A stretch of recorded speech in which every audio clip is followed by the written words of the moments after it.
Tension rose in front of the Kingdom of Jesus Christ in Sasa, Davao City earlier Monday as more than 100 police officers from various Philippine National Police units arrive to reportedly serve an arrest warrant against its leader Apollo Quiboloy, who is facing abuse and trafficking cases in courts in the city and in Pasig City.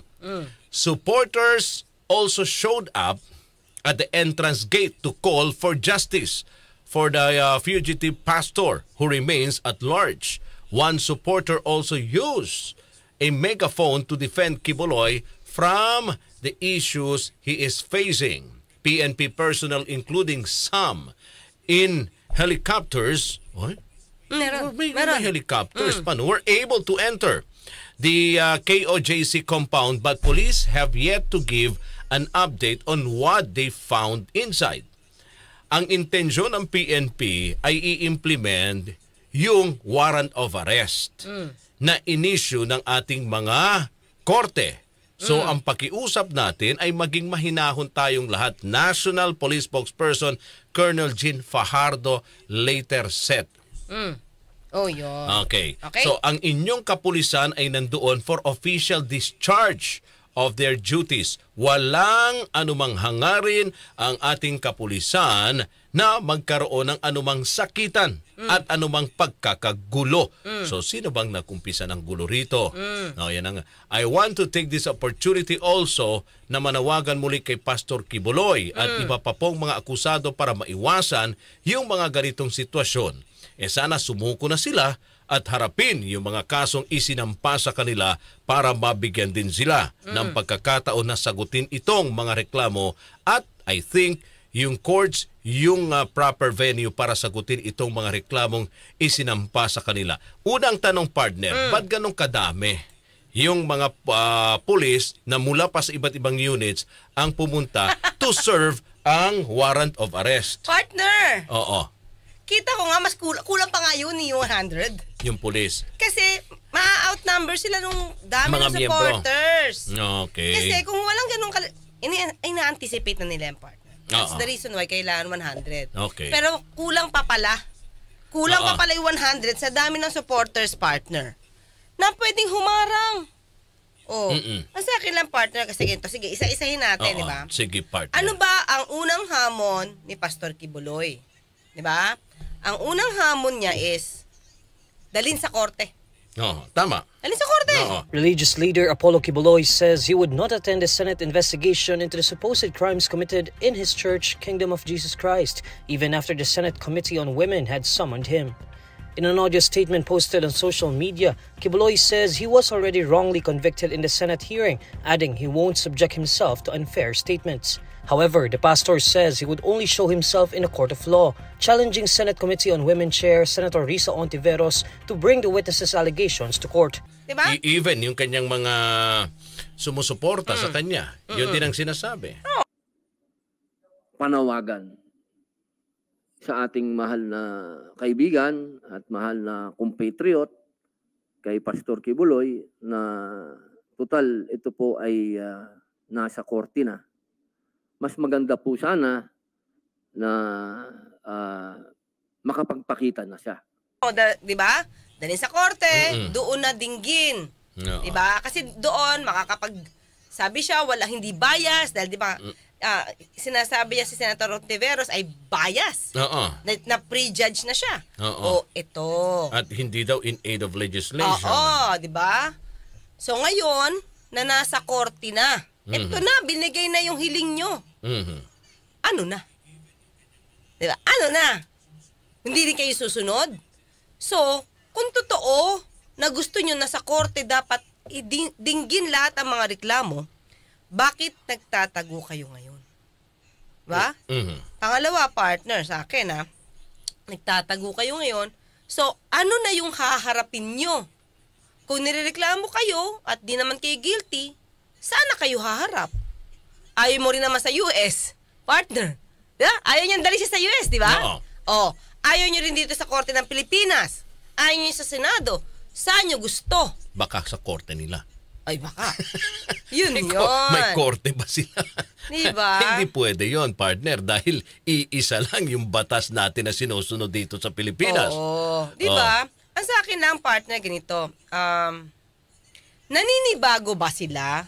Kasi before parang kahit anong gawin nila, parang hindi sila nakakasuhan. Mhm. Teka lang, meron pala ako dito. Kaya pala maingay. Yun. Sige. Diba?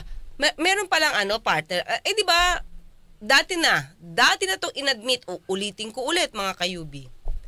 Hindi nagdalawang isip itong si Pastor Kibuloy na isang bulat sa bayan na may mga kaso siya.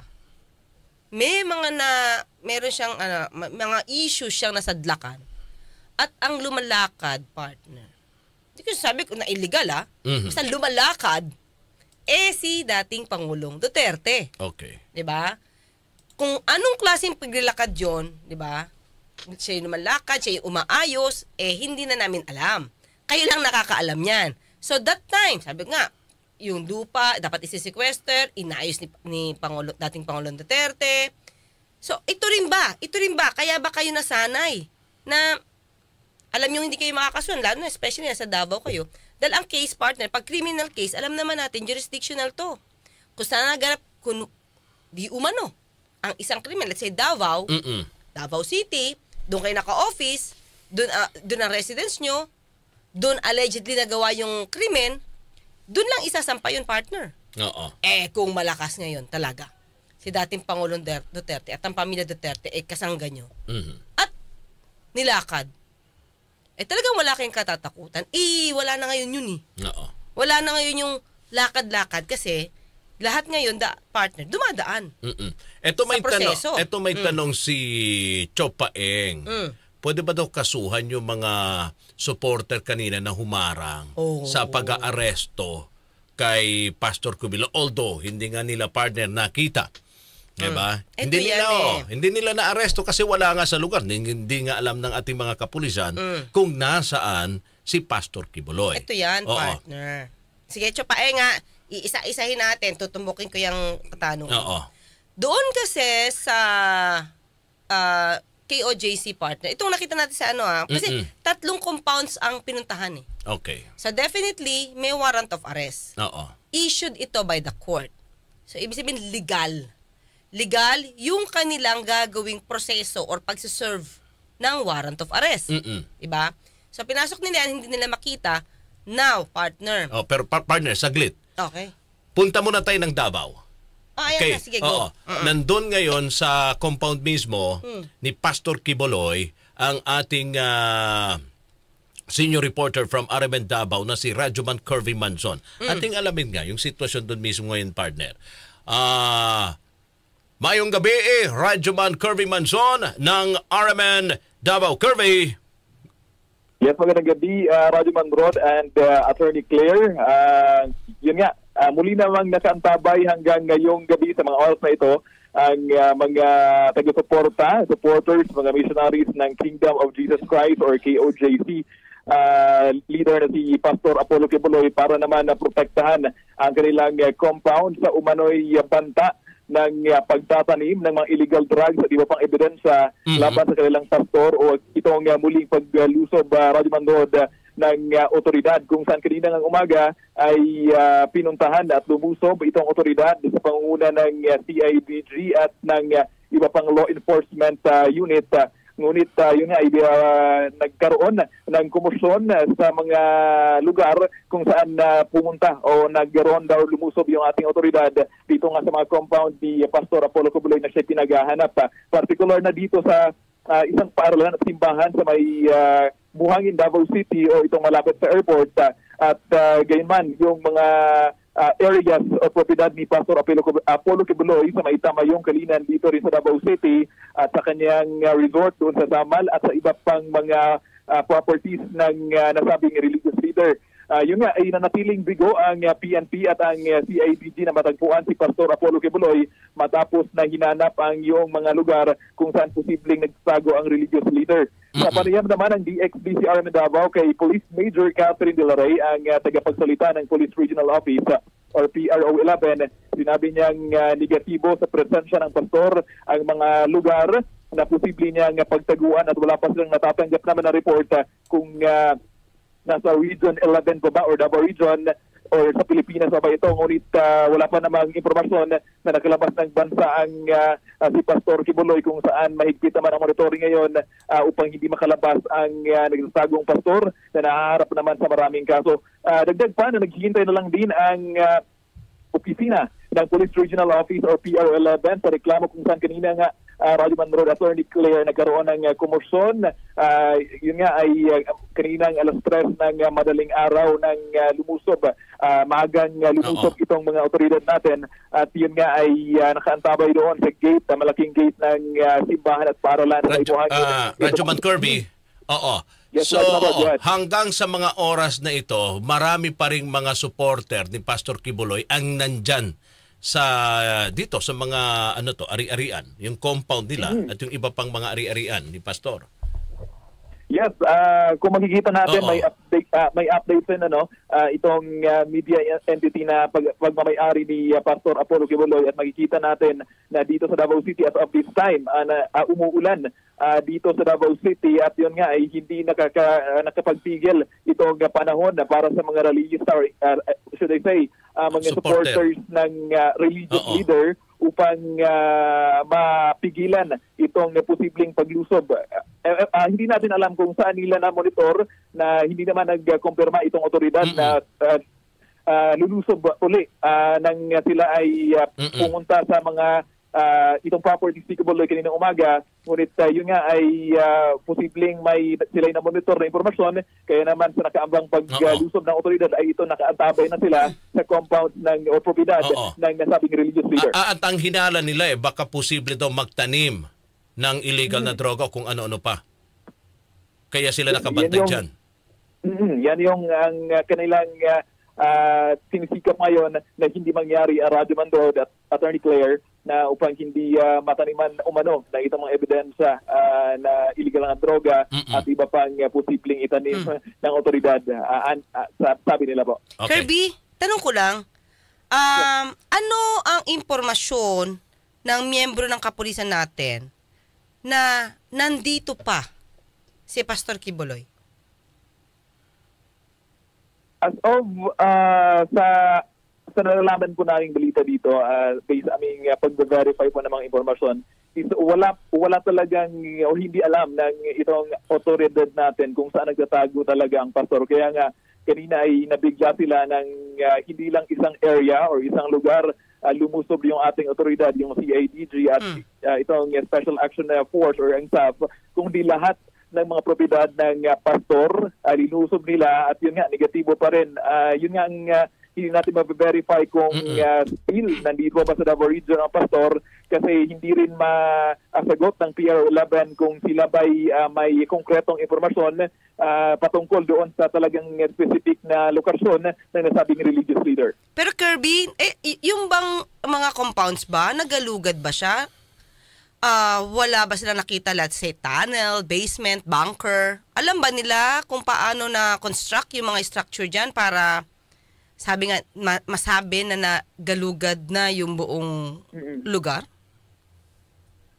So far, may inilabas na mga footages ang itong ang mga personahe ng or supporters ni Pastor Kibuloy. Makikita natin na hinahalongkat lang yung mga rooms or ano pa, hindi natin alam din kung anong meron pa bang posibleng bunker or actually may mga ganyan ding mga hinalay. Yung mga netizens, mga Davaoenos or may nag-comment na posibleng baka saan tumago yung pastor pero hindi natin alam kung paano ba sinesearch ng ating otoridad. Pero yun nga, sabi naman ng PR11 na talagang sinisikap nilang makita ang pastor. At previously, may inilabas na informasyon si ang hepe talaga ng chief natin, or PNP chief, si Police Colonel Jean Fajardo patungkol doon sa informasyon. Ngunit actually, are still waiting pero hindi naman talaga nila natunton yung religious leader.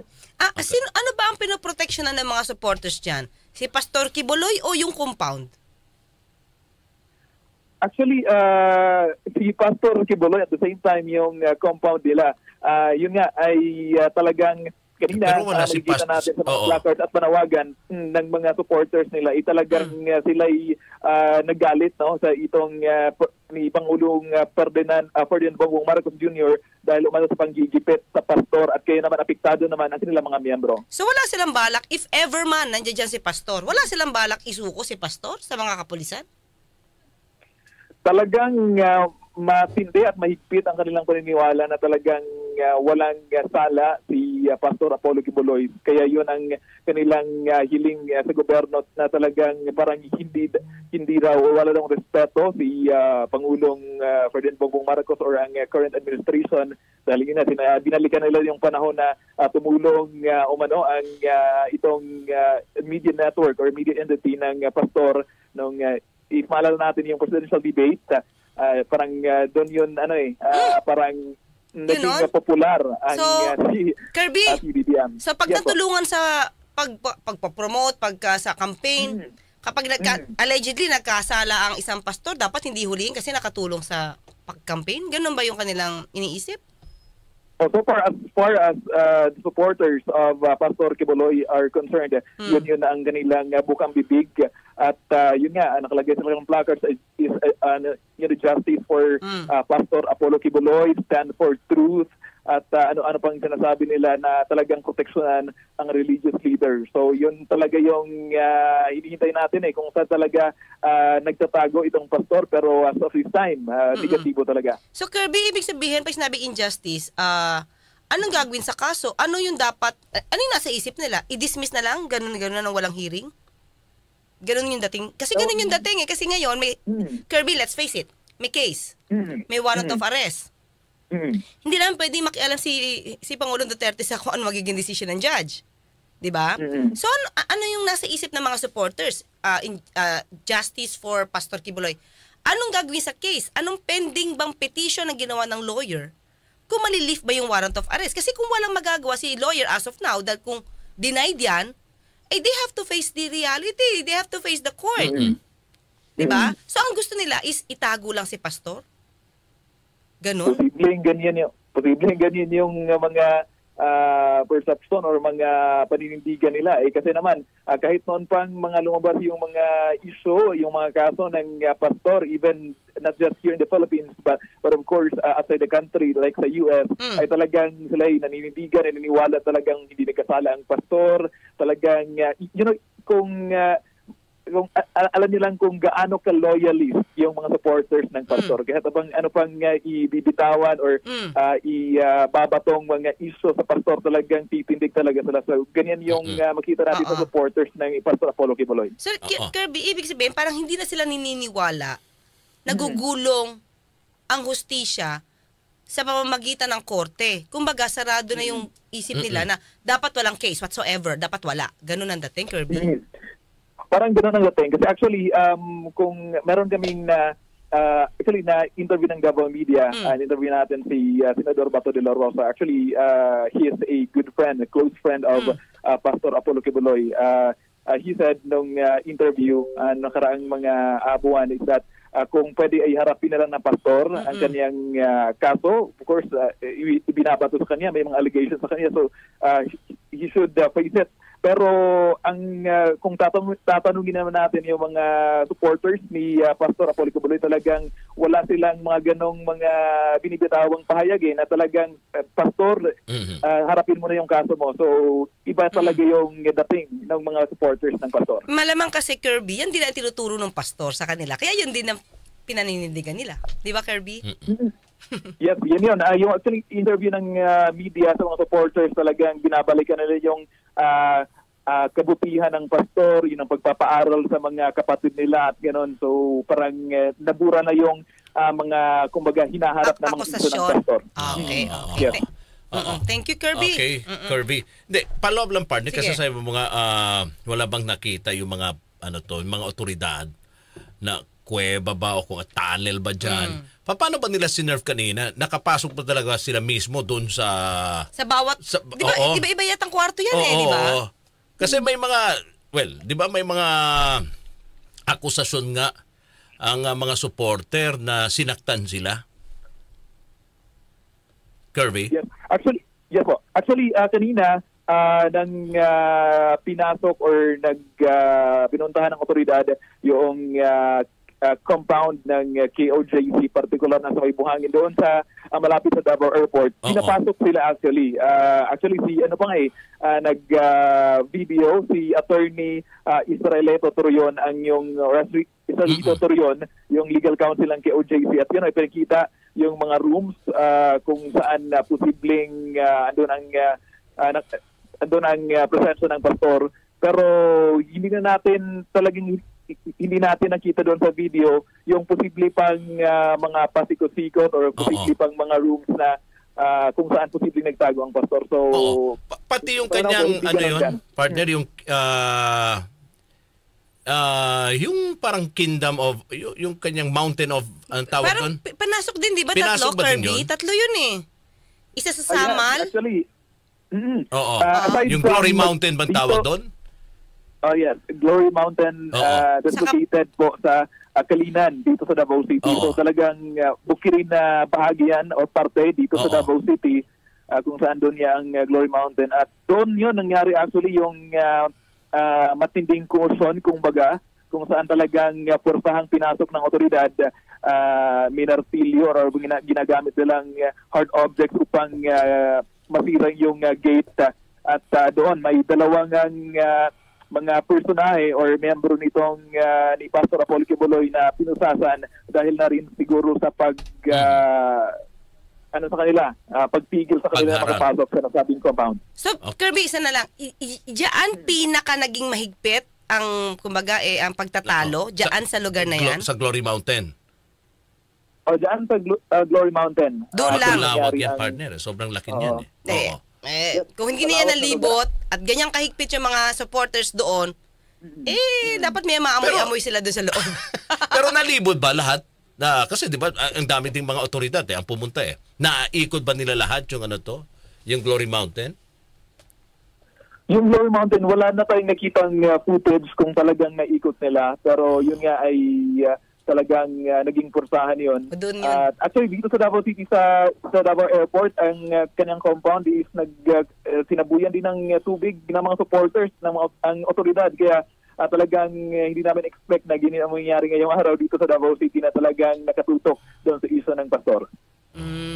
Pero so far, sa mga oras na ito, kumusta yung sitwasyon dyan sa mga supporters? Sa mga hanggang ngayon ay dala-dala ang kanilang mga payong at mga panangga sa ulan ay meron doon sila nakaantabay nga sa Kingdom of Jesus Christ or KOJC compound sa may buhangin or malapit sa airport at meron namang mga personnel doon na nagbabantay pag sigurado na walang magiging komosyon if ever man na darating yung kinatatakutan or pinangambahan ng nasabing supporters na paglusob muli ng nasabing otoridad. Okay. Thank you, Kirby. Dagang salamat, Kirby.